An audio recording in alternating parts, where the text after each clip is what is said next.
Channel of Vadodara. Vadodara શહેરમાં આવેલ સમા Mangal Pandey રોડથી VUDA circle રાત્રિ બજાર તરફ જવાના રસ્તા ઉપર ડમ્પર અને કાર વચ્ચે અકસ્માત સર્જાયો હતો।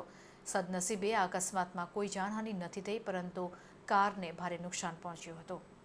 કમલેશ પરમાર દ્વારા વધુમાં જણાવવામાં આવ્યું હતું કે વડોદરા શહેરના ટ્રાફિક પોલીસ અધિકારીઓને લેખિતમાં મૌખિકમાં રજૂઆત કરવામાં આવી હોવા છતાં પણ તંત્ર દ્વારા કોઈપણ પ્રકારની કાર્યવાહી કરવામાં નથી આવી રહી।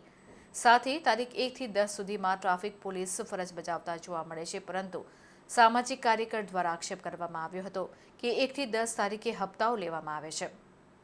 આજ રોજ જે અકસ્માત સર્જાયો હતો ત્યારે લોકોનું કહેવું છે કે ડ્રાઈવર દારૂ પીધેલી હાલતમાં હતો, પરંતુ પોલીસ મૂક પ્રેક્ષક બનીને જોઈ રહી હતી।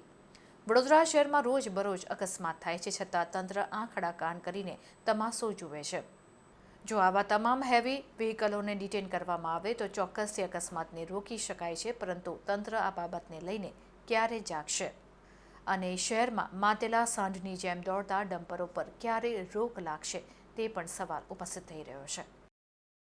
અમે અહીંયા રાત્રિ બજારથી ઘરે જતા હતા, આ ભાઈ ફૂલ સ્પીડમાં આવતો હતો અને ફોન પર તો બ્રેક પર સેજી જમ્પર પર ગાડી સ્લો નહીં કરી અમારી ગાડીમાં ઠોકી દીધી છે ડાયરેક્ટ।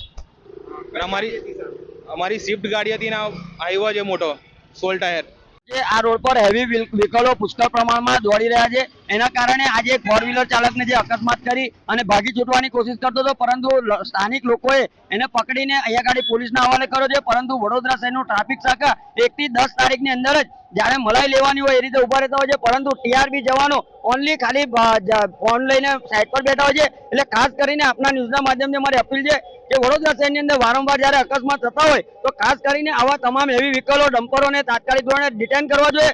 અને આ પોલીસને એક જ વસ્તુ છે કે આ લોકોને 1 થી 10 તારીખની અંદર ઓનલી ભરણ પેટે ઉઘરાવવામાં મજા છે।